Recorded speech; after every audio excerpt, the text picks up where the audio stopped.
Quran dikatakan begini, Ibu dan Bapak. Di surat 84 ayat 19 ini dikatakan begini. A'udzubillahi minasyaitonirrajim. Bismillahirrahmanirrahim. Sesungguhnya kamu melalui tingkat demi tingkat. Di sini ada kata-kata tobak. Tobak itu adalah leveling. Jadi setiap manusia itu pasti ada level tingkat demi tingkat. Tidak mungkin lahir langsung berlari. Dia pasti merangkak dulu, berjalan, baru dia bisa berlari gitu. Nah, perjalanan menuju kepada Allah, perjalanan menuju kepada ilaihi roji'un, yang kita sama-sama sadari, kita sama-sama pahami bahwa hidup ini hanyalah untuk melakukan perjalanan menuju kepada Allah. Kita dilahirkan ini ya sama seperti ibu dan bapak ketika kita akhir-akhir ini membuka WhatsApp group, membuka pesan apa di media sosial dan lain-lain, kalimat yang lagi trending itu adalah innalillahi wa inna ilaihi roji'un gitu.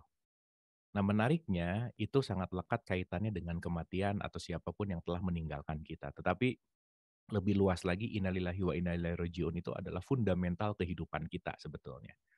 Kenapa? Karena itu hendak menyadarkan kita jangan lupa kita ini datang dari tempat yang sama dan akan kembali ke tempat yang sama.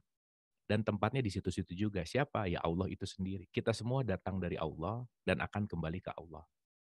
Nah, artinya kalau kita datang dari Allah dan akan kembali ke Allah, saat ini kita lagi tidak ada di rumah sejati kita. Kita lagi mampir sebentar ke muka bumi ini, kita lagi belajar di sini yang nanti akan mau pulang. Di sini bukan tempat prioritas kita sebetulnya. Di sini semuanya expired, di sini semua ada masanya, makanya disebut ajal. Ajal itu expired, maka kullu nafsin zaikatul maut, setiap yang berjiwa akan mengalami yang namanya, merasakan yang namanya kematian itu sendiri. Dan endingnya adalah turja'un, semua akan kembali kepada Allah gitu. Nah, berbicara masalah pendekatan terhadap Allah, itu akan dibagi dalam beberapa tahapan karena hari ini kita akan berbicara hakikat gitu ya. Karena hakikat itu adalah isinya. Nah, dalam pengenalan kepada Allah, Nabi Muhammad pernah ditanya sama seorang sahabat, "Ya Rasul, kenapa sih kita semua diciptakan?" Nabi Muhammad dengan sangat sederhana menjawab, "Karena Allah ingin dikenal." gitu. Dalam konteks Allah ingin dikenal berarti kita diciptakan tugasnya adalah mengenal Allah. Ketika mengenal Allah di situ kita menjadi khalifahnya. Ketika menjadi khalifahnya kita memerankan peran yang sudah diberikan skenario oleh Sang Maha Sutradara Agung yaitu Allah itu sendiri. Kita ini hanyalah wayang gitu. Nah, menariknya dalam pendekatan ini setiap manusia punya level-level masing-masing gitu. Sehingga kenapa kita tidak bisa merasa lebih baik dari orang lain, menyalahkan orang lain, mengatakan orang lain tidak lebih baik atau buruk dan seterusnya gitu. Artinya no judgment karena setiap level individu itu memiliki perbedaan terhadap pandangannya diri sendiri kepada Tuhannya itu semuanya beda-beda gitu. Makanya kita didesain berbeda untuk saling belajar karena kalau tidak ada perbedaan tidak ada sesuatu yang bisa dipelajari. Makanya kenapa di dalam 49 ayat 13 dikatakan inna akramakum indallahi atqakum. Yang paling mulia di hadapanku tuh orang yang paling takwa. Aku menciptakan laki-laki dan perempuan apa namanya berbangsa-bangsa, bersuku-suku agar kamu litas kunu ilahi supaya kamu kita benar-benar apa namanya li ta'ruf maaf. Li ta'ruf itu artinya adalah saling kenal mengenal gitu. Nah, untuk pembukaan ini dulu Ibu dan Bapak kita akan membuka paradigma dulu karena hari ini kita akan berbicara kurban tetapi dari segi hakikatnya. Nah, contoh sederhana begini. Pendekatan kepada Allah yang level paling dasar itu namanya adalah level syariat, gitu kira-kira. Jadi kalau syariat ini lebih kepada sistem ritualnya, tata caranya gitu.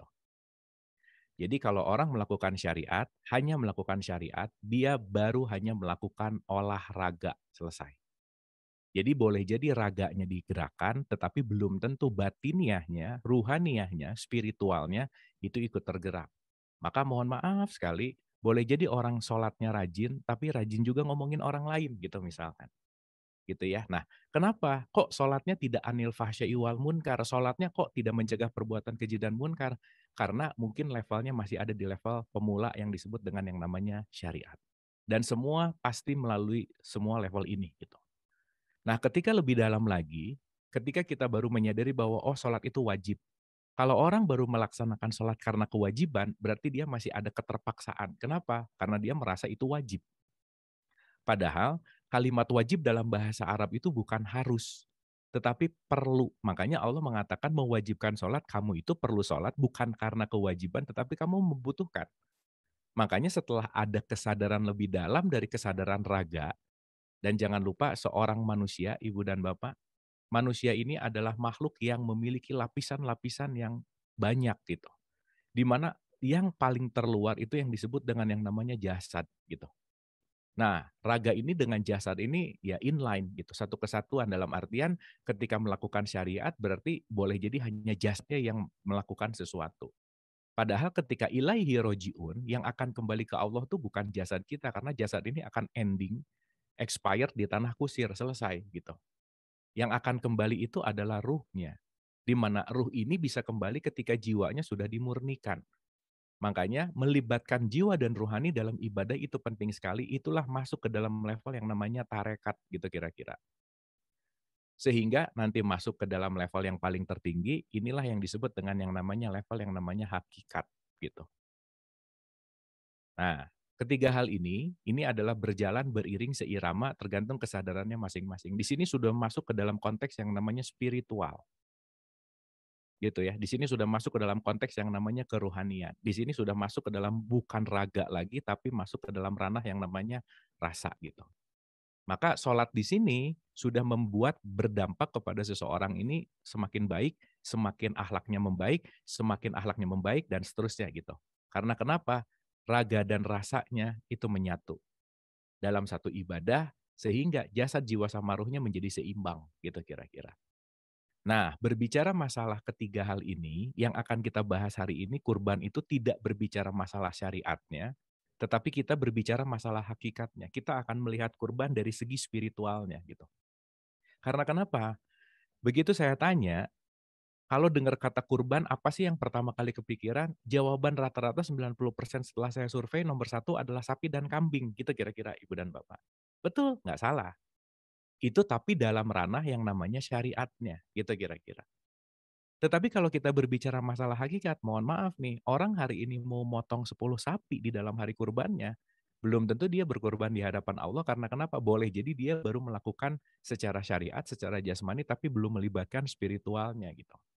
Nah sehingga supaya kita melengkapi, makanya kan kenapa masuklah ke dalam Islam yang kafah gitu. Keseluruhan. Keseluruhan itu artinya keseluruhan di sini antara raga dan rasa, antara ritual dan spiritual dalam satu kesatuan yang menyatu. Inilah yang disebut menjadi sistem tauhid atau mengahad atau menyatu, yang disitulah yang akan membuat keparipurnaan ibadah kita menjadi lebih baik kepada Allah gitu. Itu poin penting.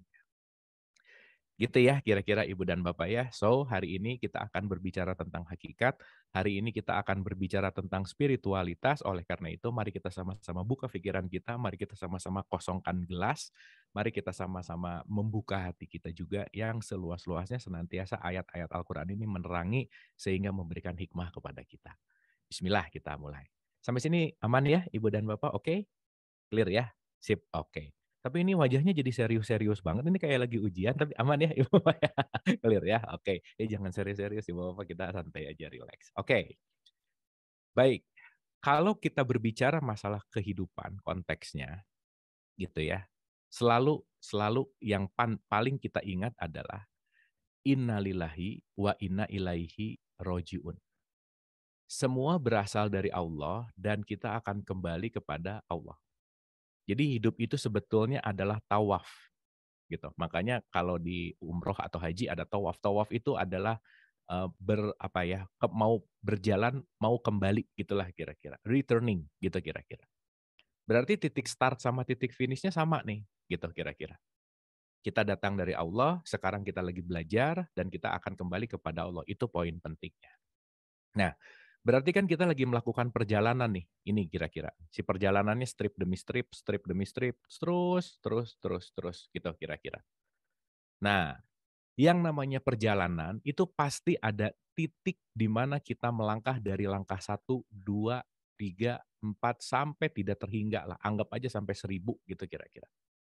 Jadi kalau anggap aja langkah kita menuju Allah itu adalah 1000 langkah, setiap perjalanan dari satu ke 1000 langkah ini, perjalanan ini, inilah secara hakikat yang disebut dengan yang namanya hajj, gitu. Makanya kurban sama haji itu pasti seiring seirama. Di Zulhijjah itu ada haji dan di situ ada kurban. Karena kenapa? Haji itu adalah suatu perjalanan menuju kepada Allah gitu. Jadi secara hakikat haji itu bukan hanya orang yang melakukan perjalanan dari Indonesia menuju ke Masjidil Haram terus pulang lagi, itu syariatnya iya. Tetapi secara hakikat di dalam setiap detik langkah kita menuju kepada Allah, kita ini sedang melakukan yang namanya haji itu sendiri gitu. Jadi hakikatnya mau haji, mau kurban, mau Ramadan, mau apapun kita namakan sistem peribadatan, secara hakikat itu bisa terjadi kapanpun, dimanapun, pada saat apapun, karena itu sejatinya adalah perjalanan kita menuju kepada Allah gitu kira-kira. Nah, berbicara masalah kurban gitu ya. Nah, kurban itu dari kata koroba. Koroba itu dari kata korib. Nah, gitu kira-kira. Korib itu artinya adalah dekat. Makanya ibu bapak kalau curhat pasti ke sahabat karib, gitu kira-kira. Sahabat yang dekat. Nah, jadi inti dari kurban ini adalah bagaimana daya upaya seorang hamba yang selalu dia mau berjalan untuk mendekatkan diri kepada Allah. Nah, dari langkah satu menuju langkah dua ini namanya kurban, dua ke tiga ini namanya kurban, tiga ke empat ini namanya kurban, dan seterusnya sampai nanti kita sampai langkah terakhir gitu. Perjalanan keseluruhannya disebut yang namanya haji. Makanya haji adalah menuju, kurban adalah mendekat. Jadi perjalanan menuju Allah yang semakin hari semakin mendekat kepada Allah, itu esensi dari kurban itu sendiri gitu. Kira-kira kurang lebih pengertian kurban seperti itu gitu. Nah, so, ibu bapak yang dirahmati oleh Allah, yuk sekarang kita lihat satu ayat yang di mana mengatakan begini. A'udzubillahi minasyaitonirrajim, bismillahirrahmanirrahim. Wa iza sa'alaka ibadi, di sini ada kata-kata ibadi hamba, ani fa inni qoribun katanya. Dan apabila hamba-hambaku bertanya kepadamu tentang aku. Nah, jadi menarik nih. Allah itu memperkenalkan diri ke manusia itu pelan-pelan, Ibu dan Bapak. Setahap demi setahap sesuai dengan kesadarannya, gitu kira-kira. Bagi pemula, itu masih mengatakan bahwa mari kita serahkan segala sesuatu kepada yang di atas. Seakan-akan Allah itu jauh, gitu kira-kira. Di atas tuh di mana, gitu. Tapi it's fine, namanya juga pemula, dia belum tahu, belum mengerti, gitu. Makanya di sini ada orang yang nanya, Allah tuh gimana sih, di mana sih? Coba kamu kasih tahu aja nih gitu. Ya let's say ini Jibril ngasih tahu ke Nabi Muhammad tolong kasih tahu ke yang nanya, dan apabila hamba-hambaku bertanya kepadamu tentang aku, katanya. Kalau ada yang nanya di mana aku, jawab aja bahwasannya aku adalah dekat, aku ini adalah qorib, aku ini adalah dekat. Jadi qorib, kurban itu adalah bagaimana qorib adalah dekat, qoribun adalah dekat gitu. Kurban itu adalah mendekatkan, berarti progressing di mana seseorang mau mendekatkan diri kepada Allah, itu yang disebut dengan yang namanya kurban itu sendiri gitu. Nah, di pertama Allah mengatakan gini, "Oke, pokoknya dikasih clue dulu ya, aku dekat," gitu. Dah, semakin nanti dia ngerti, semakin titik spiritualitasnya terbuka, ditambahin lagi nih kesadarannya. Dan sesungguhnya kami telah menciptakan manusia dan mengetahui apa yang dibisikkan oleh hatinya, dan kami lebih dekat kepadanya daripada urat lehernya. Ini lebih detail. Ayo mau lebih dekat dari mana lagi nih? Nggak ada yang lebih dekat daripada aku selain, ya maksudnya nggak ada yang lebih dekat sama kamu selain daripada aku sendiri gitu. So kemana saja kamu pergi yang paling dekat sama kamu tuh ya cuman aku kata Allah. Kamu tuh nggak akan bisa jauh dari aku gitu. Tapi boleh jadi hatimu yang tertutup sehingga kamu tidak menyadari hadirnya aku di dalam dirimu. Itu poin pentingnya. Nah, lebih dalam lagi nih, ini kan udah lumayan nih. Oh, sekarang udah lumayan tahu dekat. Sekarang tahu lebih dekat daripada urat nadi gitu, urat leher gitu. Di 57 ayat 4 dikatakan, "Dialah yang menciptakan langit dan bumi dalam 6 masa. Kemudian dia bersemayam di atas arsy. Dia mengetahui apa yang masuk ke dalam bumi dan apa yang keluar daripadanya dan apa yang turun dari langit dan apa yang naik kepadanya." Dan ini yang paling ultimate yang Allah ingin sampaikan adalah, "Dan dia bersama kamu di mana saja kamu berada." Dan Allah Maha melihat apa yang kamu kerjakan. Nah, jelas nih. Berarti kalau begitu, pencarian kepada Allah itu bukan pencarian keluar diri kita, tetapi pencarian ke dalam diri kita. Karena ternyata tidak pernah ada Allah dalam tanda petik ya. Pencarian itu tidak pernah ada di luar diri kita, semuanya di dalam diri kita gitu. Karena jangan lupa kita ini dianugerahkan ruh, percikan ruhnya Allah di dalam diri kita, yang di mana arti dari kurban kalau begitu, kurban adalah bagaimana progressing meniti ke dalam diri untuk mengenal siapa diri. Karena begitu saya mengenal siapa diri, saya akan mengenal siapa Tuhannya. Man arafah nafsah, faqad arafah robbah. Begitu saya mengenal diri, saya akan tahu siapa diri saya yang sejati. Saya akan mulai sadar bahwa saya adalah bukan nama saya. Saya mulai sadar bahwa saya adalah bukan jabatan saya, bukan status sosial saya. Itu semua hanya dilekatkan kepada diri saya, tetapi diri sejati kita sejatinya adalah ruh yang dipercikan oleh Allah, yang sekarang ruh itu sedang diberi kemasan oleh jasad ini. Maka ibu dan bapak ketika bercermin, ibu dan bapak cuma lagi lihat cangkangnya.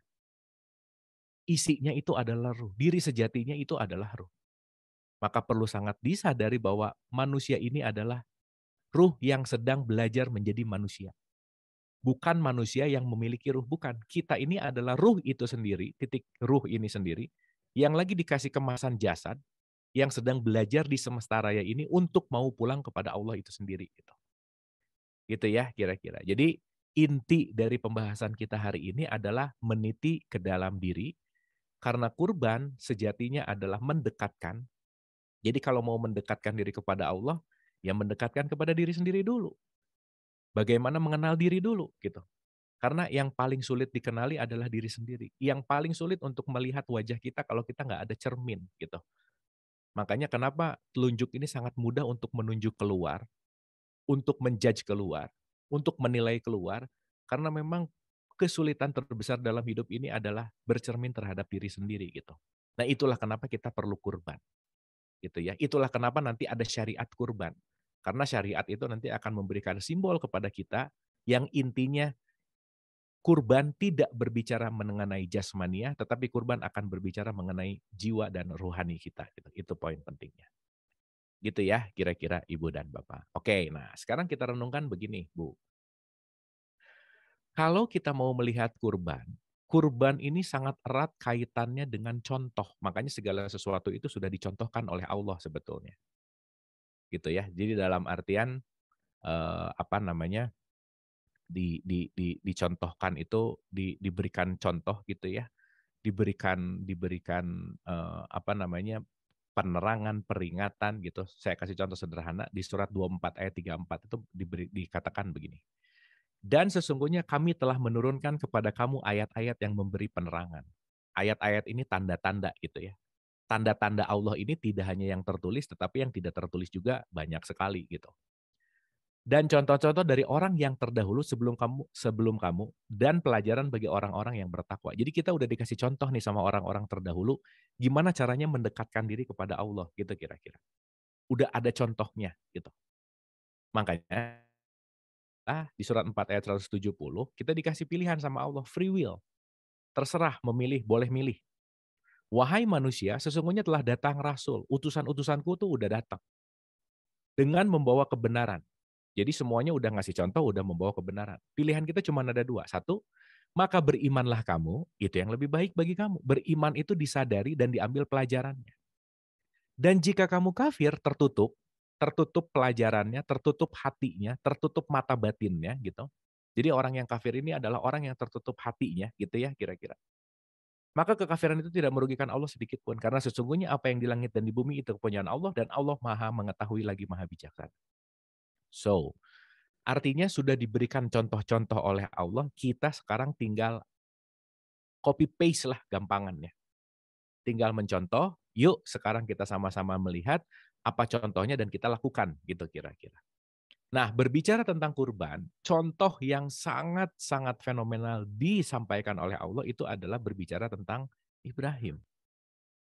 Sampai Ibrahim ini dinobatkan oleh Allah sebagai nabi yang sangat disayangi oleh Allah itu sendiri gitu. Ya, makanya di surat 4 ayat 125, "Waman ahsanu din miman aslama," katanya. Dan siapakah yang lebih baik agamanya daripada orang yang ikhlas menyerahkan dirinya kepada Allah. Sebetulnya din itu kalimatnya betul dengan konteks agama, tetapi lebih tepatnya din itu adalah kesadaran sebetulnya. Jadi kalau ini agak sedikit kita revisi, dan siapakah yang lebih baik kesadarannya daripada orang yang ikhlas menyerahkan dirinya kepada Allah. Menyerahkan diri kepada Allah dalam bahasa Arab disebut aslam, yang kelak nanti namanya jadi Islam. Jadi ibu bapak mohon maaf banget, orang yang agamanya Islam belum tentu Islam di hadapan Allah. Karena orang yang agamanya Islam belum tentu ikhlas menyerahkan dirinya kepada Allah, gitu kira-kira. Maka Islam itu sebetulnya bukan state dari label agama aja, tetapi sifat kesadaran seseorang yang senantiasa dia berserah total kepada keinginan-keinginan Allah gitu. Itu namanya adalah aslam atau Islam. Nah, Allah ngasih tahu, sedang dia pun mengerjakan kebaikan dan dia mengikuti agama Ibrahim yang lurus. Nah, Ibrahim mulai dikatakan konteksnya adalah mengikuti agama Ibrahim yang lurus. Dan Allah mengambil Ibrahim menjadi kesayangannya. Berarti Ibrahim ini dijadikan role model. Ibrahim ini dijadikan sebagai acuan lah gitu. Sebagai suatu contoh simbologi di mana Ibrahim adalah the father of monotheism gitu. Bapak tauhid gitulah kira-kira. Gitu ya kira-kira Ibu dan Bapak. Nah, oleh karena itu di sini dikatakan bahwasannya Ibrahim itu adalah menjadi kesayangannya Allah. Artinya ketika Ibrahim menjadi kesayangannya Allah, ketika Ibrahim dinobatkan menjadi menjadi role model lah, misalkan di surat 60 ayat 4 gitu, di surat 60 ayat 4. Sesungguhnya telah ada suri teladan yang baik bagimu pada Ibrahim. Nah, jelas kalimatnya. Dan orang-orang yang bersama dengan dia. Jadi Ibrahim ini dijadikan suri teladan, dijadikan ikon, dijadikan simbologi, dijadikan bapak tauhid untuk diikuti gitu kira-kira. Nah, sekarang yang jadi pertanyaan adalah kalau Ibrahim dijadikan sebagai role model, jangan lupa tidak mungkin sesuatu yang lulus dari sesuatu hal yang namanya jadi role model, itu pasti mengalami fase diuji dulu. Karena kenapa? 29 ayat 2 itu dikatakan, apakah manusia itu mengira bahwa mereka dibiarkan saja mengatakan kami telah beriman, sedang mereka tidak diuji lagi, gitu kira-kira. Oke, analoginya begini Ibu dan Bapak, supaya nanti kita bisa lihat kronologisnya seperti apa.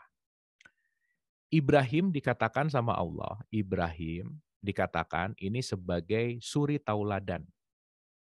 Oke, dan Ibrahim ini tadi di 425 dikatakan bahwasannya Ibrahim ini disebut sebagai kesayangannya Allah. Jadi Ibrahim ini dijadikan sebagai icon gitu kira-kira. Simbol gitu kira-kira. Nah, pertanyaannya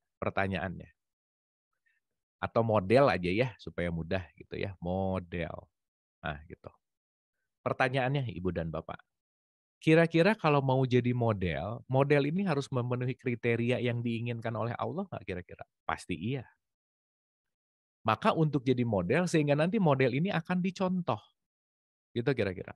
Akan dicontoh. Maka nanti kita akan mengerti, kenapa Ibrahim ini kita bawa-bawa di dalam atahiyat terakhir kita, gitu. Kenapa sih atahiyat terakhir kita kok nggak Allahumma sholli ala Sayyidina Muhammad, kama sholli ala Sayyidina Adam alaihi salam, gitu misalkan. Isa alaihi salam.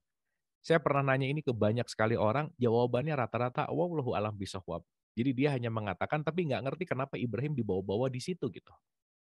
Nah, sementara ini ayat Al-Quran banyak mengatakan sekali lagi, Ibrahim ini menjadi suri teladan, Ibrahim ini menjadi contoh, Ibrahim ini menjadi kesayangan. Artinya, kalau Ibrahim menjadi kesayangan Allah, berarti Ibrahim telah melakukan sesuatu apa yang Allah sukai. Nah, gitulah kira-kira. Berarti Ibrahim sudah mendapatkan yang namanya ridhonya Allah. Nah, kalau Ibrahim sudah mendapatkan ridhonya Allah, berarti Ibrahim pasti sudah melalui fase garis ini nih. Di mana garis ini dari titik awal, maaf ya supaya panjang sedikit. Dari titik awal ini untuk diridhoi pasti dia sudah melalui fase yang namanya ujian. Nah gitu kira-kira. Karena tidak mungkin Ibrahim dalam tanda petik dijadikan contoh kalau dia tidak lulus uji dan tidak layak untuk dicontoh. Makanya ya terpilih pasti gitu kira-kira. Nah, Ibu Bapak yang dirahmati oleh Allah, kita lihat nih bagaimana statement Allah ketika Ibrahim dalam konteks dia mau dijadikan suri tauladan. Al-Baqarah 124 mengatakan, dan ingatlah Ketika Ibrahim diuji Tuhannya, clear ya, diuji dengan beberapa kalimat ya. Beberapa kalimat itu kan berarti kalimat itu kan sebetulnya adalah the statement of God gitulah kira-kira. Wahyu itu kira-kira. Nah, yang menarik lalu Ibrahim menunaikannya. Clear ya? Lalu Ibrahim menunaikannya. Berarti Ibrahim ini belajar dari nenek moyangnya, ketika Adam dilarang makan buah huldi, Adam tidak menunaikan. Ibrahim belajar dari Adam. Oh oke, Adam waktu itu disuruh nggak makan buah huldi, makan dia. Saya mau belajar dari Adam, kalau Allah nyuruh saya mau ngikutin, gitu kira-kira. Makanya kenapa Adam itu dijadikan proyek percontohan oleh Allah, sehingga next the generation itu ngambil pelajaran gitu. Makanya kama sholaita ala sayyidina Ibrahim itu kalimatnya Ibrahim bukan Adam karena Adam yang memparipurnakan ajaran yang sudah diberikan oleh Allah melalui Adam dan seterusnya gitu. Itu poinnya. Nah, di sini dikatakan lalu Ibrahim menunaikannya. Allah berfirman, sesungguhnya aku akan menjadikanmu imam bagi seluruh manusia. Saya akan menjadikan kamu model ya. Karena apa yang kamu lakukan itu adalah sesuatu yang paling aku suka gitu. Karena apa yang kamu lakukan itu adalah sesuatu yang paling membuat aku dalam tanda petik kata Allah gitu ya, paling membuat aku bisa menjadikan dirimu sebagai khalifah aku gitu kira-kira. Ibrahim berkata, dan saya mohon juga dari keturunanku Allah berfirman, janjiku ini tidak mengenai orang yang zalim. Artinya apa? Ibrahim di sini benar-benar menjalankan apa yang Allah perintah. Nah, sekarang kita sebagai next generation-nya dari Ibrahim, apa yang harus kita lakukan? Mencontoh. Nah, ini pun dikatakan kepada Nabi Muhammad, gitu ya. Dikatakan kepada Nabi Muhammad. Nah, di 1623, Nabi Muhammad disuruh nih, kemudian kami wahyukan kepadamu Muhammad, ikutilah agama Ibrahim seorang yang hanif. Hanif itu artinya lurus. Begitu disuruh dia ngikutin, gitu kira-kira. Dan bukanlah dia termasuk orang-orang yang mempersekutukan Tuhan. Nah ini jelas Ibu dan Bapak. Kenapa Allah sangat sayang sama Ibrahim? Karena Ibrahim adalah orang yang tidak mempersekutukan Allah. Karena Ibrahim adalah orang yang tidak musyrik. Makanya Nabi Muhammad disuruh ngikutin Ibrahim. Apa yang disuruh diikutinnya? Wahai Muhammad, ikutilah sikap-sikap ketidakmusyrikannya Ibrahim. Inilah yang termonumental pada akhirnya ketika kita membaca Allahumma sholli ala Sayyidina Muhammad, kama sholaita ala Sayyidina Ibrahim. Jadi ibu bapak mohon maaf banget kalau tiap hari ngomong itu tetapi masih banyak kemusyrikan di dalam diri kita, berarti antara ucapan dan perilaku nggak sinkron gitu kira-kira. Makanya ini dimonumentalkan supaya kita ingat terus gitu. Jadi waker, jadi alarm gitu kira-kira. Clear ya? Nah, berarti kita punya item lagi nih di sini. Oke. Allah memilih Ibrahim menjadi kesayangannya karena diuji. Apa ujiannya? Jelas banget. Yang diuji kepada Ibrahim adalah ujian kemusyrikan. Nah, itu kira-kira. Ujian kemusyrikan. Karena Allah paling tidak suka dalam tanda petik diduakan. Kenapa? Kenapa sih Allah kok nggak suka diduakan? Kenapa sih kok Allah nggak senang diduakan? Kan gitu ya kira-kira. Sampai ada kalimatnya begini nih, surat 4 ayat 48 misalkan. Sesungguhnya Allah tidak akan mengampuni dosa syirik. Dan dia mengampuni segala dosa selain dari syirik itu. Bagi siapa yang dikehendakinya, barang siapa mempersekutukan Allah, maka sesungguhnya ia telah berbuat dosa yang besar. Nah sekarang kadang-kadang ini nggak dimengerti kenapa Allah nggak suka sama orang yang syirik gitu. Padahal ibu dan bapak mohon maaf sekali, mau Allah diduain, mau Allah ditigain, mau diempatin, Allah tetap Allahu Akbar gitu.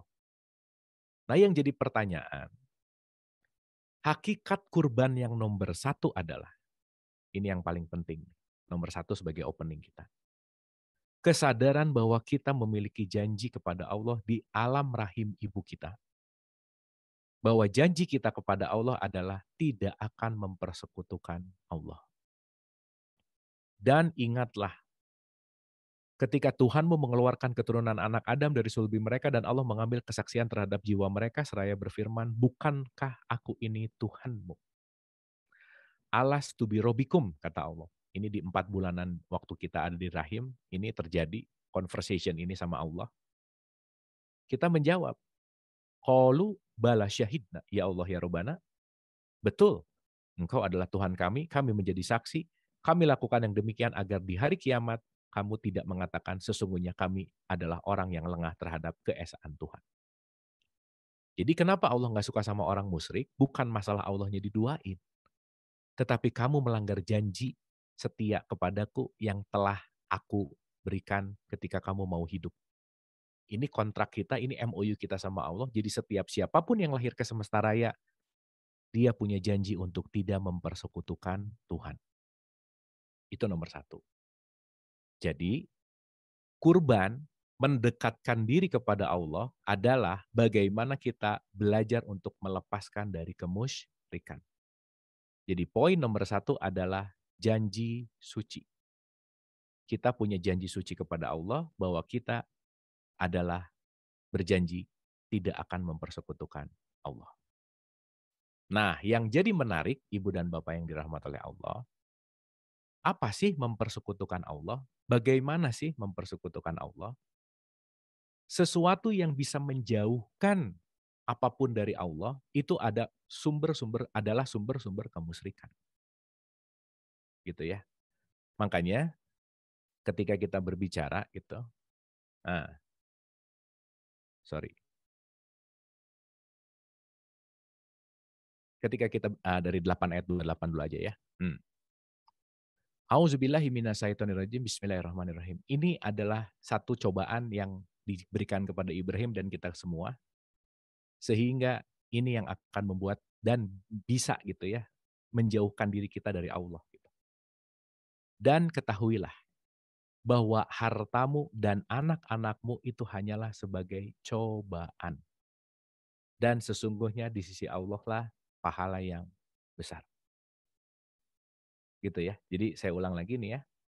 Harta dan anak-anakmu adalah cobaan. Gitu. Harta dan anak-anakmu adalah cobaan. Dan sesungguhnya di sisi Allah lah pahala yang besar. Satu ya. Di 34 ayat 37 ini ditegaskan lagi nih.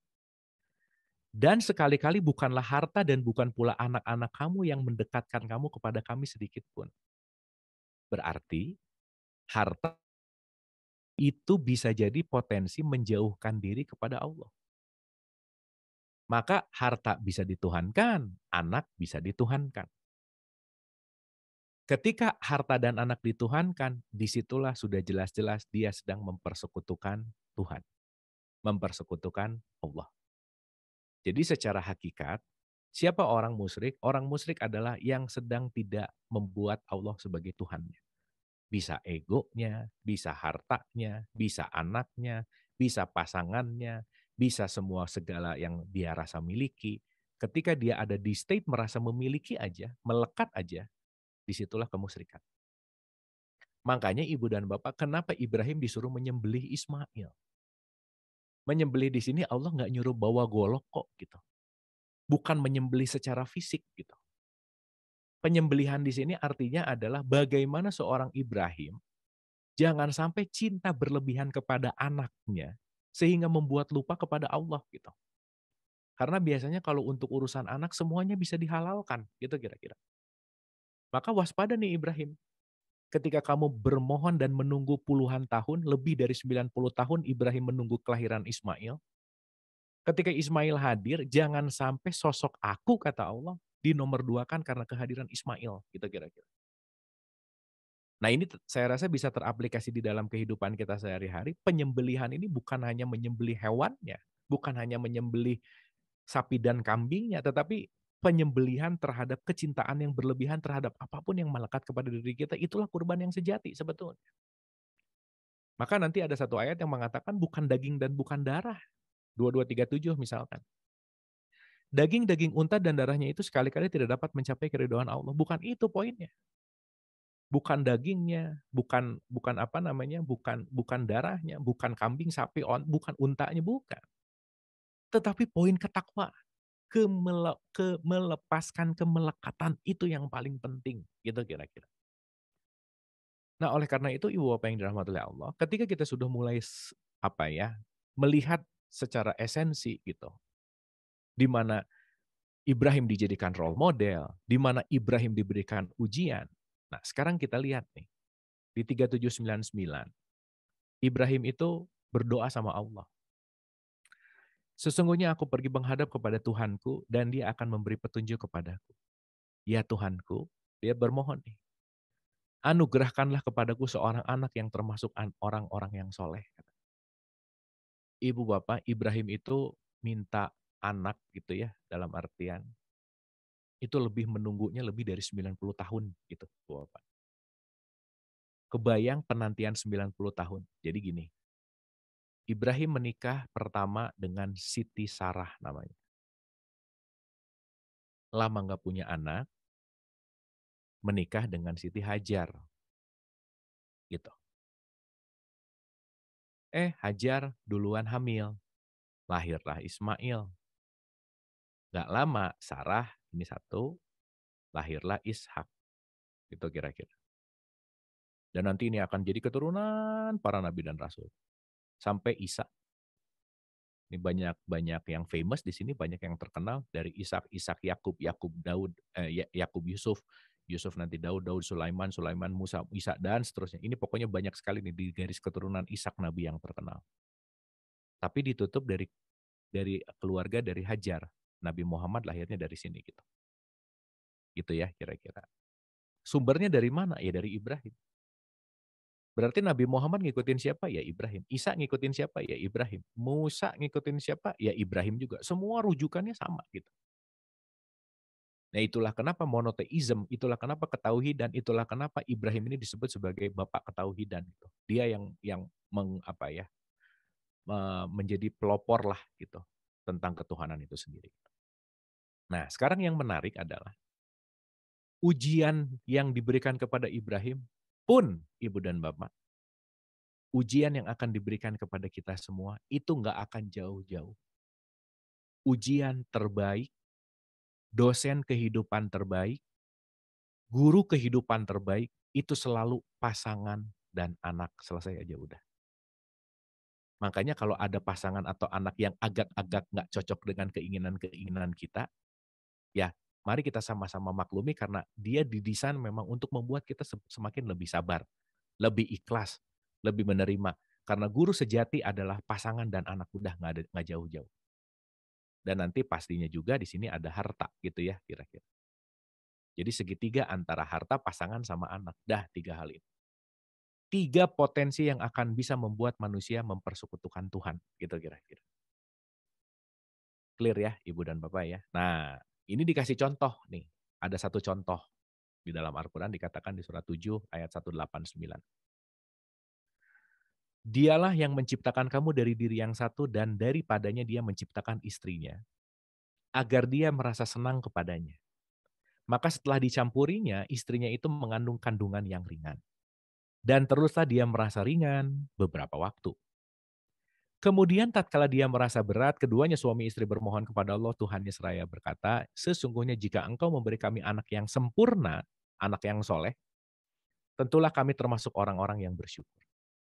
Jadi sebelum anaknya lahir, doa nih. Allah nomor 1. Gitu.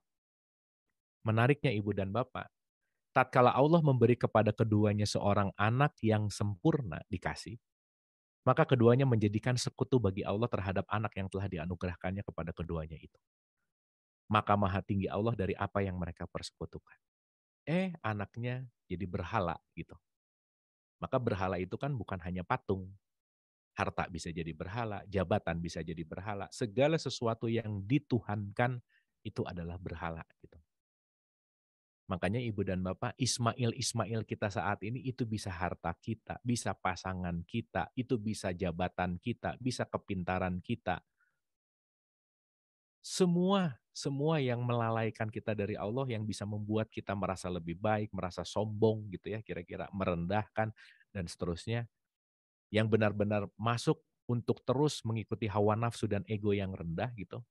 Itu adalah sembelihan-sembelihan yang harus kita lakukan. Ismail saat ini, itulah yang konteks dari hakikat bahwa penyembelihan itu adalah penyembelihan segala sesuatu yang bisa menjauhkan diri kita dari Allah itu sendiri. Itu poin penting.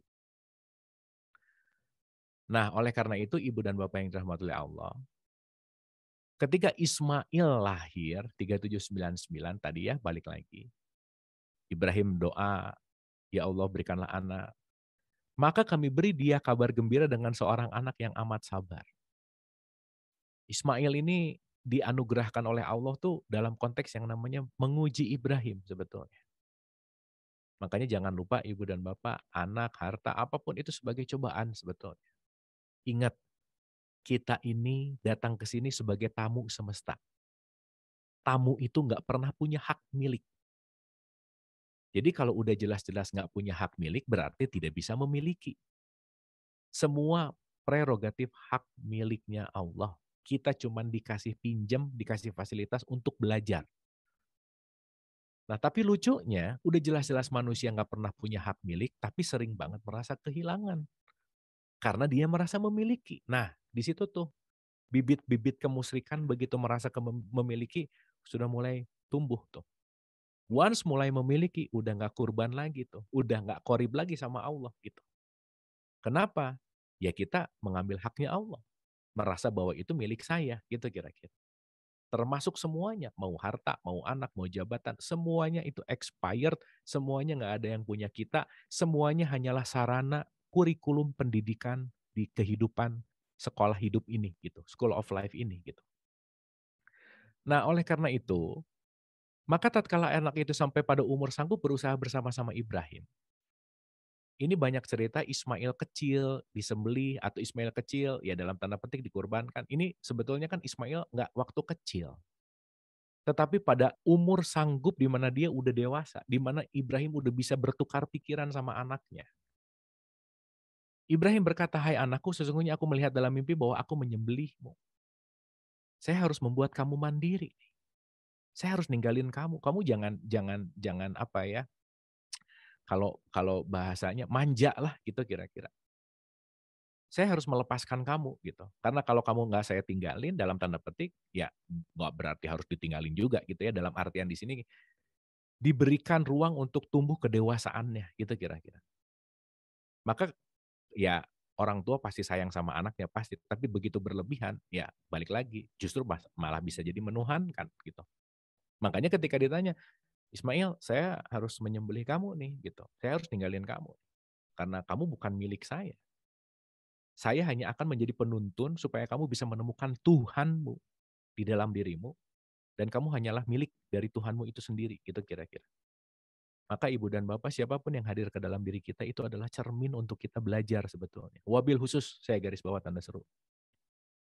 Dosen, pengajar, guru terbaik dalam hidup adalah pasangan dan anak selesai. Maka semua problem itu akan datang dari situ-situ juga, nggak akan jauh-jauh gitu. Maka kenapa Nabi Muhammad mengatakan baiti janati. Kalau hubungan sama pasangan sama anak clear, fine, surga udah. Kenapa? Karena di situ nanti akan ada sumber konflik. Sumber konflik utama itu datang dari orang terdekat udah pasti gitu. Contoh sederhana, nggak usah jauh-jauh, 527 aja. Dari awal mula peradaban Adam, ceritakanlah kepada mereka kisah kedua putra Adam. Menurut yang sebenarnya, ketika keduanya mempersembahkan korban, maka diterima dari salah seorang dari mereka Habil dan tidak diterima dari yang lainnya adalah Kabil. Kabil bilang, aku pasti membunuhmu. Habil, sesungguhnya Allah menerima korban dari orang yang bertakwa. Anaknya Adam ini berantem gitu. Problemnya dari situ. Lut begitu, Nuh begitu, Ibrahim ya udah jelas sama bapaknya gitu ya kira-kira. Nah oleh karena itu, kita kembali lagi nih di 101, 102-nya. Maka tatkala anak itu sampai pada umur sanggup, gitu ya.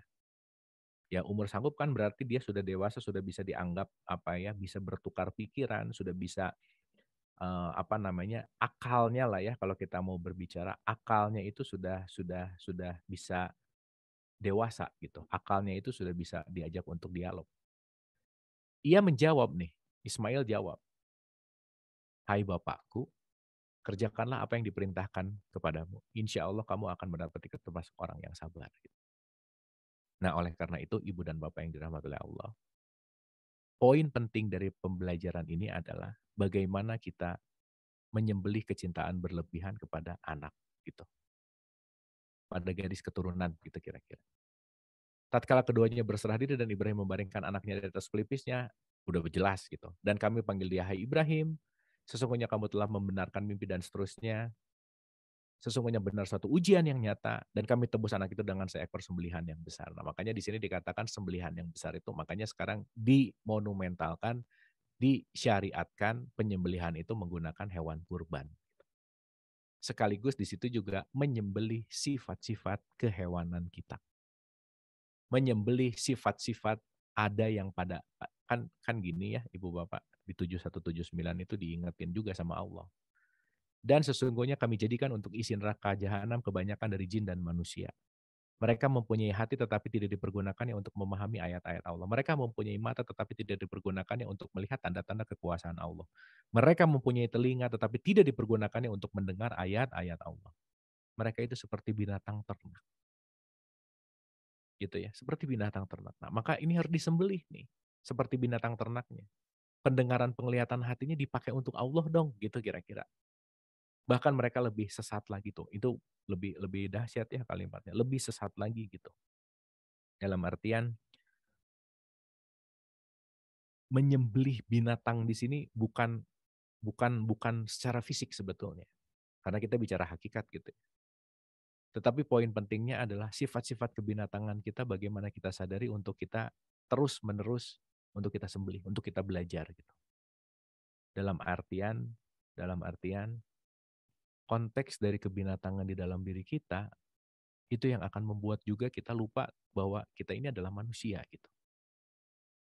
Dan itu sering disebut dengan yang namanya ego gitu. Makanya ibu dan bapak maaf sekali. Manusia itu tidak pernah punya masalah dengan apapun dan siapapun kecuali dengan egonya sendiri. Udah aja.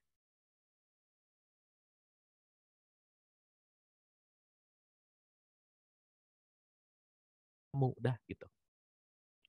Nah yang menarik, ego itu nggak pernah ada di luar diri kita. Ego itu selalu ada di dalam diri kita. Maka disarankan kalau ada masalah, itu jangan cari jalan keluar. Tapi carilah jalan ke dalam. Karena begitu kita berdamai dengan ego, yang di luar pasti ikut damai. Kalau di dalam hening, di luar ikut hening. Nah ketika ada masalah, kita cari jalan keluar, kita cari jalan keluar. Yang di luar terus yang dilihat gitu.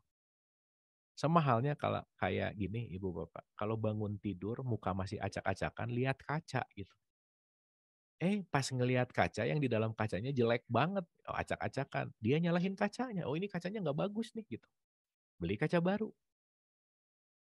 Ngelihat lagi bangun tidur, nggak bagus lagi. 10 kali ganti kaca baru, kok nggak bagus-bagus. Dia baru sadar, oh ternyata bukan kacanya yang bermasalah gitu.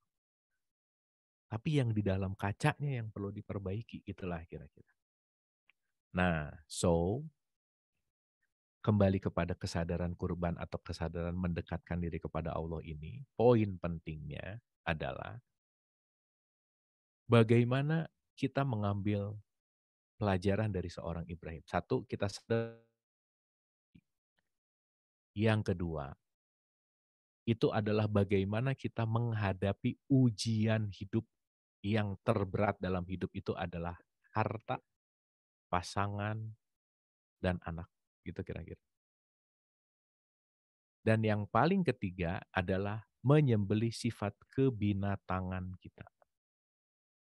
Ya ini termasuk ya Ismail, pasangan, anak, jabatan, kepintaran, semua ya. Pokoknya kaitan-kaitannya yang bisa ada apa namanya, ada potensi dituhankan gitu. Itu intisari. Nah, oleh karena itu, kenapa Allah selalu mengatakan bahwasannya daging-daging dan darahnya itu nggak akan sampai. Jadi maaf banget Bu, Pak, mau motong kambing, motong sapi, tapi ketika ketakwaan itu nggak sampai, Ibu Bapak masih ingat ya waktu kita bahas ketakwaan, ciri-ciri orang takwa itu kan gini nih. Kan pada akhirnya semua ibadah itu hasilnya adalah untuk menjadi orang yang takwa. Ritual itu untuk menghasilkan ketakwaan. Nah, takwa tuh ada 3 gitu ya, secara mudahnya gitu, secara yang gampang untuk kita mudah ingat gitu, 3 1 3 3 misal. Auzubillahi minasyaitonirrajim, bismillahirrahmanirrahim. Dan bersegeralah kamu kepada ampunan dari Tuhanmu dan kepada surga yang luasnya seluas langit dan bumi yang disediakan untuk orang yang takwa. Jadi mau motong sapi tapi nggak takwa, ya udah itu cuman motong sapi aja, fine. Tapi hakikatnya bukan masalah itu. Satu, yaitu orang-orang yang menafkahkan hartanya baik lapang maupun sempit. Sedekah lapang sempit, ini nomor satu. Jadi maaf nih, mau rajin sholat, umroh rajin, tapi pelit, nah nggak takwa juga gitu. Makanya salah satu kurban begitu dipotong dibagikan nilainya adalah sedekahnya untuk apa? Jadi orang yang takwa sebetulnya. Yang kedua, dia pandai menahan amarah. Jadi kalau rajin kurban, motong sapi, motong kambing, tapi amarahnya nggak terkontrol, sulit untuk dikontrol, juga nggak berdampak kepada spiritualnya, udah pasti gitu. Dan yang ketiga adalah bagaimana dia pandai memaafkan kesalahan orang. Dah, itu poin penting. Nah, oleh karena itu, ditegaskan lagi Ibu dan Bapak di surat 9 ayat 99. Ini tegas sekali.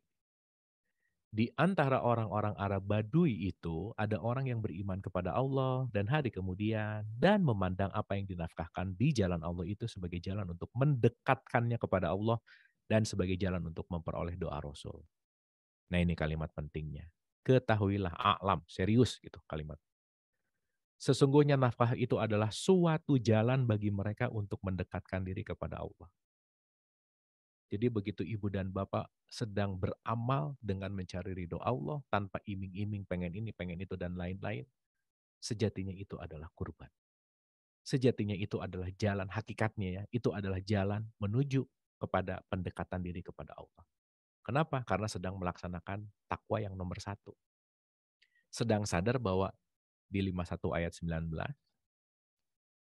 dan pada harta-harta mereka ada hak untuk orang miskin yang meminta dan orang miskin yang tidak mendapat bagian. Dan sadar bahwa saya nggak pernah memiliki ini, maka saya sodako. Sodako itu membenarkan, dari kata sodakta. Jadi saya membenarkan bahwa ini bukan punya saya, maka saya akan alirkan, saya akan salurkan, didistribusikan di jalur Allah. Di apa? Bersedekah itu tadi, gitu. Gitu ya kira-kira. Nah Ibu Bapak yang dirahmati oleh Allah, yuk kita mulai berkurban ini bukan hanya secara syariat, dalam artian setiap detik kita bisa berkurban. Dengan kita mengontrol amarah itu lagi mengkurbankan juga.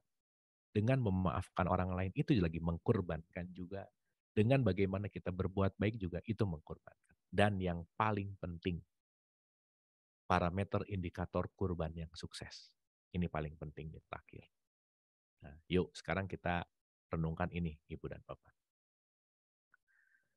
Kalau kita melihat Ibrahim sebagai role model, Ibrahim ini dihadirkan Hajar sebagai istrinya dan Ismail sebagai anaknya. Di mana Ibrahim disuruh menyembelih Ismail supaya jangan terlalu dalam tanda petik menyayangi, dalam tanda petik jadi menomorduakan Tuhan gitu kira-kira. Nah, pelajaran yang diambil adalah Ismail ini juga bisa mengikuti apa keinginan ayahnya. Pertanyaannya, berarti kalau Ismail anak yang soleh, relationship antara anak sama bapak ini kira-kira bagus atau nggak bagus? Pasti bagus. Ibu sama anaknya bagus atau nggak bagus? Juga bagus. Suami istrinya bagus atau nggak bagus? Juga bagus. Jadi tiga-tiganya ini menjadi pilar di mana Ismail bisa jadi anak yang soleh karena dididik oleh ayah dan ibu yang soleh dan solehah. Gitulah kira-kira. Artinya di sini ada segitiga harmonisasi. Harmoni gitu. Maka ciri-ciri semakin kurban, ciri-ciri semakin dekat, ciri-ciri kurban yang sukses, itu berdampak kepada keluarga yang lebih sakinah. Nah ini poin penting. Jadi maaf banget, mau motong sapi limosin 10 gitu, tapi berantem terus kerjaannya ibu bapak anak, yang nggak sakinah. Bukan itu poinnya. Tapi ya it's fine juga, bagus, ada manfaatnya. Tapi secara hakikat, ini adalah membangun keluarga yang sakinah, karena di dalam keluarga yang sakinah, di situ akan ada pintu ketauhidan yang sedang terbuka. Di situ akan ada sesuatu hal yang membuka hati kita. Makanya kenapa Allah mengingatkan ke kita di surat 64 ayat 14. Hai orang mukmin, sesungguhnya di antara istri-istrimu dan anak-anakmu ada yang menjadi musuh bagimu. Hati-hati. Ini bukan istri-istri aja sih sebetulnya, pasangan gitu ya. Jadi ini berlaku untuk siapapun, laki-laki maupun perempuan. Jadi pasangan sama anak tuh bisa jadi musuh, hati-hati loh. Gitu. Maka berhati-hatilah kamu terhadap mereka. Dan jika kamu memaafkan dan tidak memarahi serta mengampuni mereka, maka sesungguhnya Allah Maha Pengampun lagi Maha Penyayang. Makanya rumus kurban itu banyak, bawa maaf sebanyak-banyaknya. Wabil khusus orang-orang terdekat kita. Karena itu yang paling susah untuk kita maafkan biasanya. Gitu. Diulangi lagi di 15-nya. Sesungguhnya harta hanyalah cobaan bagimu. Jadi ini semua hanyalah cobaan, jangan melekat, jangan mempersekutukan terhadap apapun yang dititipkan Allah ke kita, karena semuanya akan expired, tetapi yang akan abadi, tetapi yang akan selamanya, ya Allah itu sendiri. Mudah-mudahan Ibu dan Bapak, kurban, hakikat kurban ini yang hari ini kita diskusikan ada sesuatu yang bisa kita ambil. Kurban bukan hanya berbicara masalah hewan kurbannya, bukan berbicara masalah sapi kambingnya, tetapi sikap hati kita kepada Allah. Bagaimana kita selalu meniti ke dalam diri, melangkah setiap satu langkah, dua langkah, setiap langkah lagi untuk terus ke dalam, untuk bagaimana kita lepaskan kemelekatan, untuk bagaimana kita mengkontrol amarah, dan yang paling penting adalah untuk selalu memaafkan dan membuat good relationship sama orang-orang terdekat, khususnya ya umumnya adalah apa ya, relationship sama universe gitu. Jadi kalau pinjam bahasa dari Bali disebut Trihita Karana, harmony with God, harmony with people, dan harmony with nature. Atau dalam bahasa tradisi Islam dalam Arabnya, hablum minallah, hablum minanas, dan hablum minal alam. Mudah-mudahan ada manfaatnya pembicaraan ini. Lebih kurangnya saya minta maaf. Mungkin saya cukupkan dulu untuk bahan kita berdiskusi. Hatur nuhun, mohon maaf lahir dan batin. Wabillahi taufiq wal hidayah. Assalamualaikum warahmatullahi wabarakatuh. Saya kembalikan dulu ke Pak Beni. Mangga Pak Beni. Di unmute dulu, punten Pak Beni. Oh ya, terima kasih Pak Ustadz atas ceramahnya. Dan apabila ada pertanyaan dari teman-teman, kira-kira ada yang mau ditanyakan, silahkan dimulai. Mangga Pak Syahri Pohan. Ya, punten Pak. Silakan Bapak untuk di unmute dulu boleh? Oke. Ya, siap. Terima kasih Kang Abu.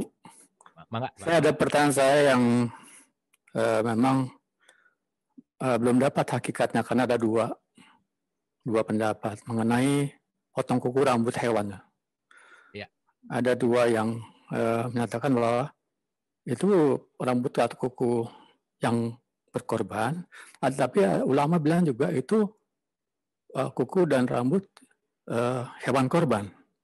Ya. Tapi hakikatnya sebetulnya apa nih dia di Al-Baqarah 196 nggak salah ya. Hakikat dari potong kuku rambut itu. Oke. Gimana Pak? Terima kasih Pak. Terima kasih. Gini Pak, ini dalam beberapa perspektif ulama gitu ya. Kalau kita berbicara masalah rambut itu nanti ada kaitannya sama tahallul. Rambut itu adalah simbol dari mahkota. Rambut itu adalah simbol dari sesuatu yang, ya makanya tahallul itu kenapa menggunting rambut gitu ya. Itu menyimbolkan bahwa melepaskan kemelekatan terhadap apa yang kita agung-agungkan di atas gitu kira-kira. Makanya disimpan di rambut, disimpan di atas, sesuatu hal yang diagungkan di atas. Makanya kenapa tahallul itu mencukur rambut sampai dibotakin gitu ya. Nah, itu artinya sebetulnya adalah bagaimana si pikiran kita, si ego kita, kemelekatan kita itu dilepaskan gitu. Nah, secara syariat apakah itu nanti ke hewan ya, apakah itu nanti ke siapa yang melakukannya, itu memang banyak pendapat, tetapi secara hakikatnya adalah pemotongan itu intinya adalah memotong dari kemelekatan. Nah, kuku itu kaitannya sama cakar gitu. Kuku itu kaitannya sama bisa melukai gitu kira-kira. Nah, dalam artian memotong di sini, artinya adalah yaitu tadi, sama seperti ketika kita wudhu waktu kita membasuh tangan, kan kita lagi nggak membersihkan telapak tangan. Tetapi kita lagi mengingat bahwa perilaku tangan ini dari subuh sampai zuhur untuk melakukan apa sih? Melakukan apa aja sih? Di situ ada kontemplasi. Di mana kalau si kukunya ini hadir dalam tanda petik yang bisa mencakar, itu dalam artian bisa membuat atau apa ya? Di situ akan ada ketidak ya. Cakar itu kan jadi melukai lah gitulah kira-kira. Nah, artinya contoh sederhana aja. Ketika kita kumur-kumur waktu wudhu kan bukan membersihkan gigi atau mulut gitu. Tapi ucapan kita ini bisa menyakiti hati orang lain. Ucapan ini bisa mencakar hatinya orang lain, gitulah kira-kira. Nah, kalau tadi Pak Syahrisyah bertanya tentang hakikat tentang itu, saya rasa secara esensi hakikatnya itu lebih kepada kemelekatan dan bagaimana kita terus untuk menjaga si hubungan hablum minanas tadi gitu. Saya rasa itu Pak Syahrisyah. Ya, terima kasih, Bu. Terima kasih. Hatur nuhun. Hatur nuhun. Pak Bob, silakan. Di-unmute dulu Pak Bob, punten.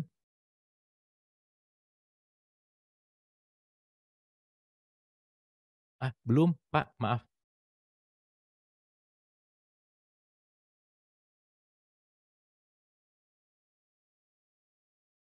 Belum terdengar suaranya. Unmute. Di-unmute dulu. Di-unmute.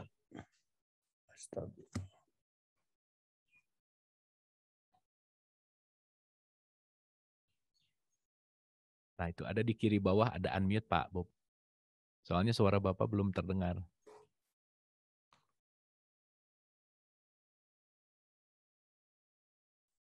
Belum ya?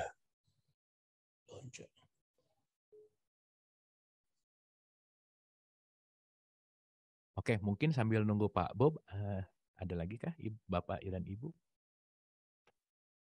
Nah, Pak Bob tampaknya lagi cari unmute-nya. Ada di kiri bawah Pak kalau pakai handphone. Pak Mulyadi, mangga silakan. Dad, unmute Dad. Tes. Ya. Oke. Oke. Terima kasih. Oke. Peristiwa Nabi Ibrahim ini kan sebagai role model ya. Artinya simbol tauhid ya. Secara logika sepertinya berat ya kalau ada perintah harus memotong anaknya sendiri ya. Seperti tanda besar ya, logikanya kok bisa kenapa harus demikian role modelnya gitu ya. Tidak contoh yang lebih sederhana, ini berat sekali. Nah, pertanyaan saya, apakah peristiwa itu memang real syariahnya sampai Nabi Ibrahim bersedia untuk menyembelih putranya yang akhirnya dijadikan ternyata yang keluar adalah hewan ya, binatang sebagai kurban itu ya. Nah, tapi kalau kita lihat ceritanya bersedia untuk membunuh, kan secara logika kayaknya sepertinya berat untuk bisa menerimanya ya. Nah, itu satu yang lain. Yang kedua, adakah pembahasan yang kemungkinan bahwa ini sampai di tingkat mimpi ya, tapi dalam mimpi itu Nabi Ibrahim bersedia untuk membunuh ya, sehingga tidak real syariah tidak terjadi. Nah, itu jadi simbol bahwa memang pengorbanan tauhid kepada Allah segala-galanya ya. Nah, yang saya kalau memang itu real syariahnya mau menyembelih gitu ya, kan sekarang yang namanya ada yang berlebihan ya, dengan adanya tauhid yang demikian besarnya bisa orang mengabaikan, apalagi dengan pandemi seperti ini ya katanya. Demi tauhid udahlah kita mati pun tidak apa-apa gitu ya. Sudah apa ya. Kan ada itu pun tauhid ya. Nah, pertanyaan saya barangkali ada penjelasan bahwa syariahnya betul sampai demikian, kenapa role modelnya seberat itu ya. Itu pertanyaan saya. Oke, makasih Pak. Kalau kita berbicara realitas syariatnya benar ada atau enggak kan juga mungkin banyak sekali pendapat gitu ya. Dan kita tidak ada yang benar-benar hadir pada saat itu melihat langsung gitulah kira-kira. Nah, tetapi kalau kita berbicara masalah syariatnya, kita menggunakan pendekatan logik gitu ya, misalkan. Saya kasih contoh di surat 6 ayat 151 gitu misalkan. Jadi kalau berbicara penyembelihan di sini, ya kalimat penyembelihan di sini juga sebetulnya bukan menyembelih fisik gitu yang tadi saya cerita gitu. Karena di satu ayat yang lain Allah bilang gini, marilah kubacakan apa yang diharamkan atas kamu oleh Tuhanku. Oke ya. Yaitu janganlah kamu mempersekutukan sesuatu dengan dia. Berbuat baiklah terhadap dua orang ibu bapak dan janganlah kamu membunuh anak-anakmu karena takut kemiskinan. Nah, Allah sendiri nggak mungkin nyuruh orang untuk membunuh gitu dalam tanda petik.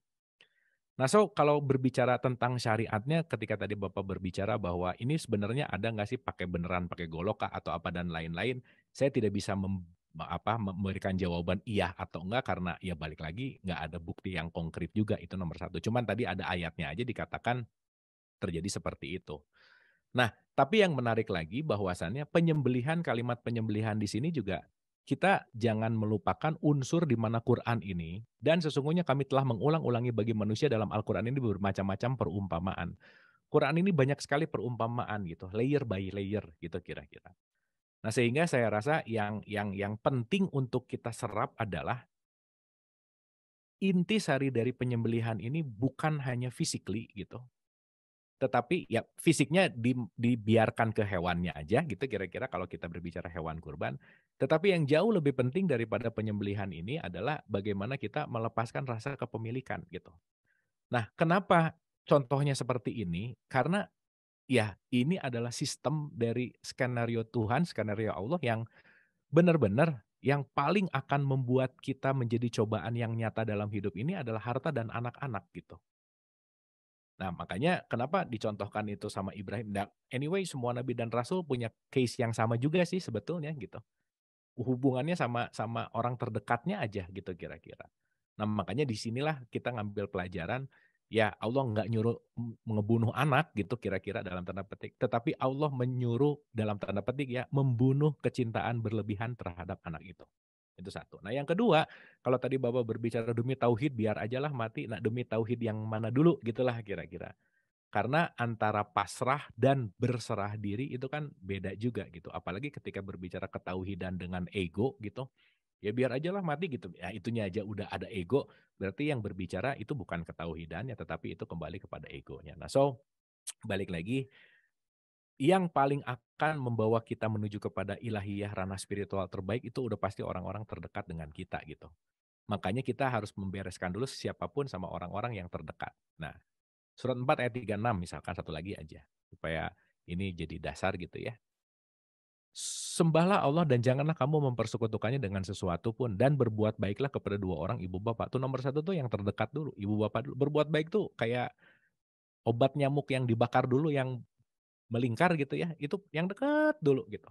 Ibu bapak dulu, karib kerabat, nah ini termasuk karib itu kan dekat tadi kita udah bahas. Pasangan, anak, orang yang dekat yang tiap hari ketemu, anak yatim, orang miskin, tetangga dekat, tetangga yang jauh, baru ke yang jauh-jauh gitu. Karena kenapa? Ujian hidup itu akan datang dari orang yang terdekat. So, menyelesaikan segala sesuatu urusan sama orang yang terdekat dahulu itu diprioritaskan karena disitulah nanti kita akan step by step mendapatkan petunjuk gitu. Saya rasa itu Pak Mulyadi. Jadi kalau kita ngelihat Ibrahimnya jangan Ibrahim disuruh nyembelih anak, saya masa sih nyuruh nyembelih anak, nggak gitu juga. Nanti kalau Bapak, ya kita semua ngelihat ini dari segi hakikatnya, kita sadari bahwa ini berbicara tentang ranah spiritualnya gitu. Hatur nuhun Pak Mulyadi, saya rasa itu. Pak Bob sudah bisa unmute kah? Ada lagi? Sip. Bisa Alhamdulillah. Mangga Pak, silakan.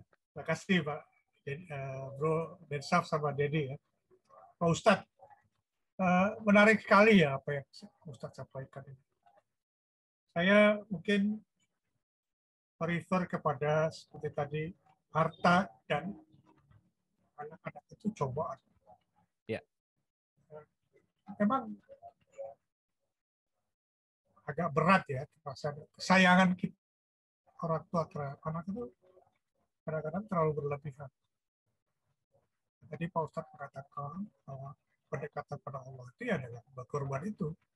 Berani melawan atau menghilangkan kecintaan, kesayangan terhadap anak yang terlalu berlebihan supaya dekat pada Allah. Nah, pertanyaannya Pak Ustadz, ini bagaimana ya? Artinya secara, memang kadang-kadang kalau dibilang membalance kecintaan kita pada Allah sama keluarga, itu terasa agak sulit ya. Orang banyak mengatakan saya lebih cinta pada Allah daripada keluarga dan sebagainya.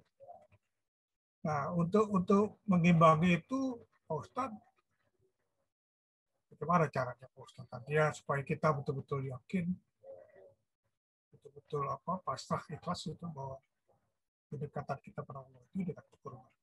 Itu yang pertanyaan saya yang paling mendasar pada Ustadz Mario. Terima kasih.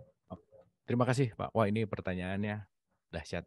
Jadi gini Pak, kalau kita mau berbicara tentang itu memang kita melihat dulu ya satu kisah di mana Ibrahim memberikan teladan begini.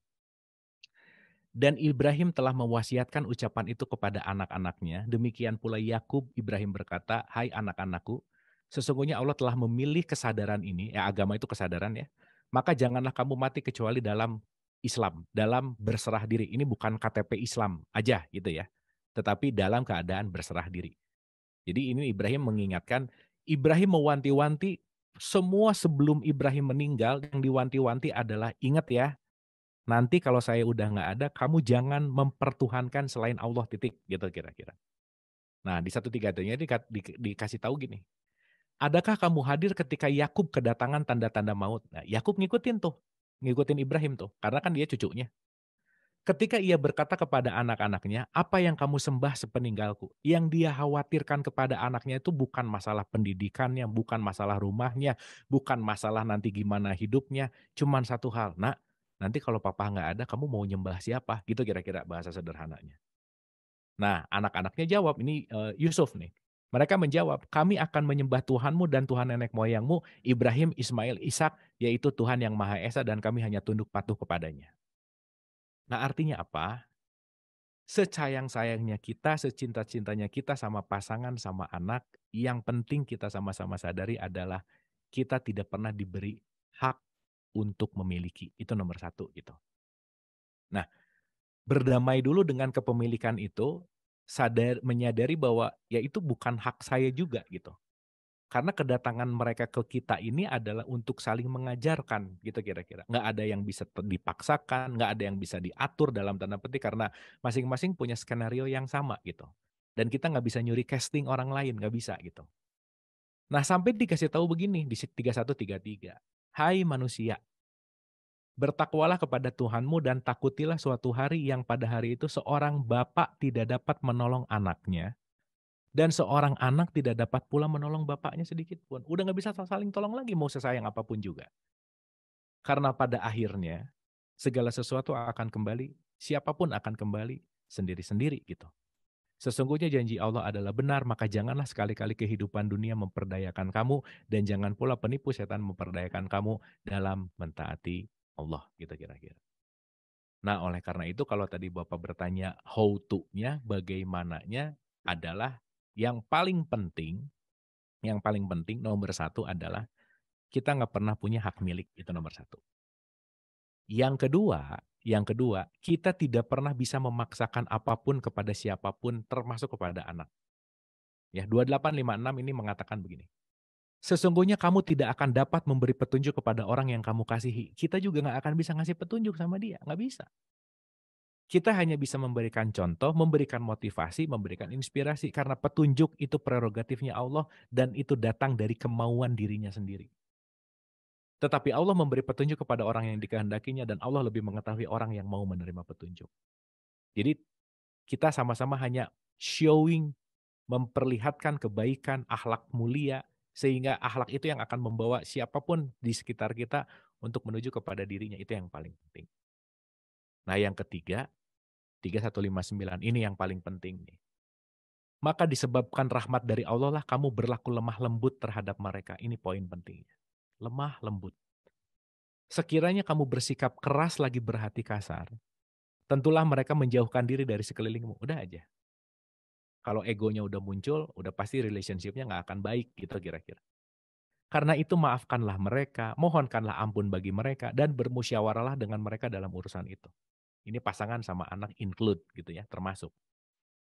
Kemudian apabila kamu telah membulatkan tekad, ya udah, saya hanya bisa memberikan contoh, saya hanya memberikan teladan, saya hanya memberikan knowledge-nya.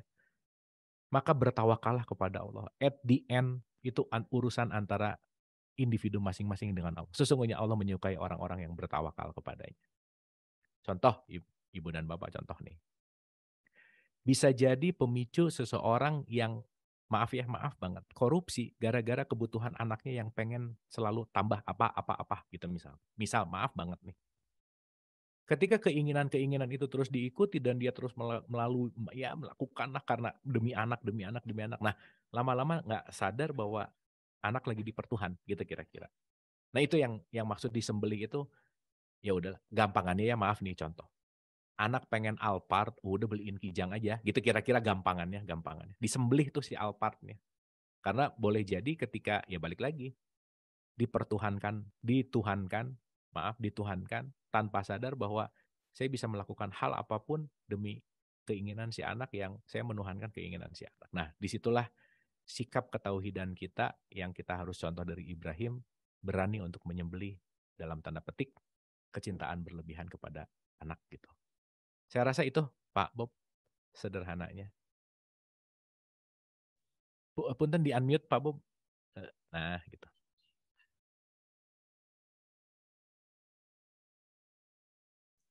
Boleh di unmute lagi Pak Bob, tadi ke mute dulu sebentar. Belum. Di unmute sekali lagi. Belum kedengaran. Belum Pak Bob, belum. Pencet Mas, pencet unmute. Kayak tadi. Aja kelalen lah. Mau nah, bisa sip, mantap. Bisa nggak sekarang? Bisa. Aman. Ya. Silakan. Ya, jadi gini Pak Ustadz. Ya. Menarik sekali tadi Pak Ustadz. Sekarang begini, memang benar itu, kecintaan terhadap anak itu kadang terlalu berlebihan. Sehingga sebagai orang tua itu pusing kalau semuanya tidak bisa memenuhi apa yang diinginkan oleh anak. Nah, ini kebiasaan tadi yang seperti Pak Ustadz katakan, karena keseringan dipenuhi, keseringan apa yang diminta dikasih. Sekarang bagaimana Pak Ustadz? Kita sebagai orang tua kan, petunjuk tadi Pak Ustadz itu memang ada hanya dari Allah. Kita orang tua membimbing dan mengajak anak yang sudah dalam posisi seperti itu. Jangan-jangan dia tidak bisa kita ajak untuk juga mendekatkan diri pada Allah. Hanya ingin tahu saja Pak. Oke, balik lagi Pak. Tadi yang disampaikan, Nabi Muhammad pun tidak bisa merubah pamannya gitu ya. Tidak ada manusia yang bisa merubah siapapun. Yang bisa kita lakukan hanyalah selalu berikhtiar bagaimana kita bisa menerima, bagaimana kita bisa memberikan contoh yang terbaik, karena pintu hati itu Allah yang maha membolak-balikan hati seseorang gitu. Karena kita ini nggak bisa ngatur siapapun yang di luar kita, tetapi yang bisa kita lakukan adalah merubah diri agar yang di luar itu mengikuti frekuensi kita gitu. Makanya kan tadi kalimatnya keren banget tuh di Ali Imran 159. Disebabkan rahmat dari Tuhanmu kamu lemah lembut. Kalau kamu berhati kasar lagi bersikap keras, pasti nggak akan dekat gitu. Pasti dijauhkan kitanya. Oleh karena itu, ya itu tadi, mari kita buka hati, mari kita berikan yang terbaik. Mau itu nanti diterima, nggak diterima, karena sekali lagi bukan buat siapapun, tapi buat diri kita. Nah, semakin kita bisa menerima ke dalam, meniti ke dalam, vibrasi keluarnya juga akan semakin kuat. Nah, di situ akan terjadi persamaan vibrasi dan frekuensi gitu. Nah, intinya, agar kita tidak kecewa, Pak, kita hanya fokus di proses. Karena hasil itu udah urusan Allah. Pokoknya kita fokus nanam aja. Karena kita yakin kalau hari ini nanam melon, besok pasti tumbuhnya buah melon gitu. Nggak usah ragu-ragu bahwa nanti waktu nanam melon, nanti buahnya melon nggak ya? Kan nggak mungkin gitu. Pasti seperti itu. Nah pun ketika kata Bapak tadi, misalnya anaknya udah gini, udah gitu, it's fine. Nggak ada yang salah di situ gitu.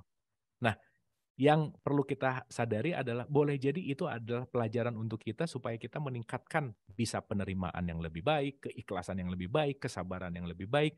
Dengan penerimaan itu nanti akan terjadi connection yang membaik juga gitu. Nah, saya rasa tidak keluar tetapi kita fokus ke dalam karena begitu beres di dalam yang di luar itu akan ngikutin biasanya.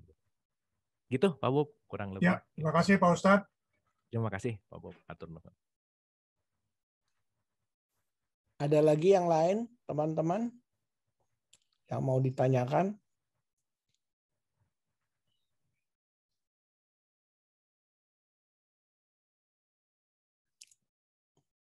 Thank you. Ya, alhamdulillah. Oke.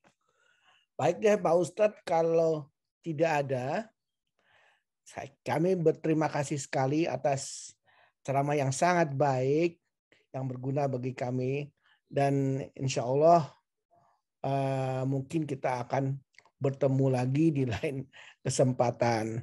Ya, terima kasih sekali Pak Ustadz atas ceramahnya.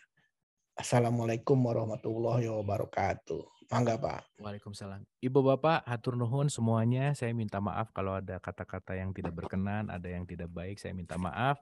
Semua kebaikan datang dari Allah, yang tidak baik datang dari kebodohan saya. Semoga bermanfaat. Sehat selalu, Amin. Ibu dan Bapak. Hatur nuhun. Amin. Wabillahi taufik walhidayah. Terima kasih, Assalamualaikum Kang Bu. Terima warahmatullahi kasih. Terima kasih. Warahmatullahi Nuhun Pak wabarakatuh. Ustadz, nuhun, nuhun, sampai ketemu. Bob. Terima kasih. Nuhun, nuhun, Terima nuhun. kasih.